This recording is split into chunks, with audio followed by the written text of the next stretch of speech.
नेपालमा नयाँ सरकार आयो, तर के हाम्रो भविष्य बदलिन्छ त?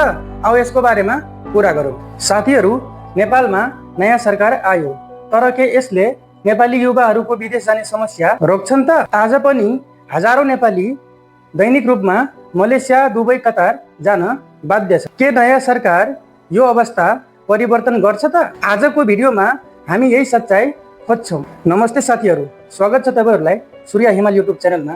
र आज जुन टपिक रहेछ एकदमै सिरियस टपिक रहेछ। साथीहरू, अहिले नेपालमा बेरोजगारी एउटा धेरै ठुलो समस्या बनेको छ। शिक्षित युवाहरू पनि काम नपाएर विदेश जान बाध्य छ। हरेक वर्ष लाखौं नेपाली दैनिक रोजगारीमा जान्छ, विशेष गरी मलेसिया र खाडी देशहरूमा। तर त्यहाँको जीवन कस्तो छ त?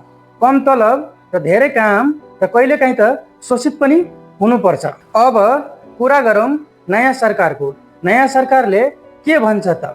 देशमै रोजगारी सिर्जना गर्ने, उद्योग विकास गर्ने अनि युवालाई अवसर दिने। तर प्रश्न यो हो कि यी कुराहरू कागजमा मात्रै सीमित हुन्छ कि वास्तवमै काम हुन्छ त? साथीहरू, सत्य कुरा के हो भने सरकार परिवर्तन हुँदैमा तुरन्तै रोजगारी बढ्दैन। जबसम्म उद्योग खोल्दैन, भ्रष्टाचार घट्दैन अनि लगानी बढ्दैन, तबसम्म नेपाली युवा विदेश जान रोकिँदैन। एकजना आमाको सपना हुन्छ कि उनको छोरा आफ्नै देशमा बसोस्, तर बाध्य यस्तो छन् कि उनलाई विदेश पठाउनु पर्छ। धेरै नेपाली आफ्नो परिवार छोडेर विदेशमा सङ्घर्ष गरिरहेका छन्। नयाँ सरकार आएको छ र आशा पनि छ, तर परिवर्तनका लागि काम चाहिन्छ, भाषण मात्र होइन। साथीहरू, तपाईँको विचारमा के छ?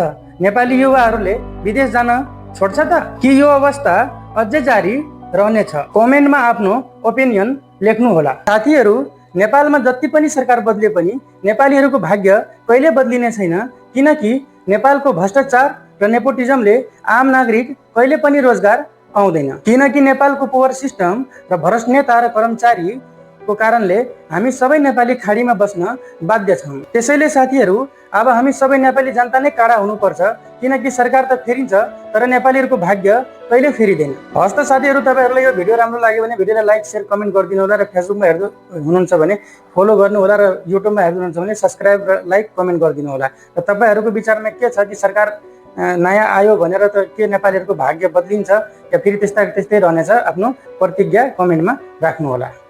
हस् त साथीहरू, आजलाई यति हो। भेटौँला भोलि कुनै राम्रो भिडियोमा। तबसम्मको लागि जय नेपाल।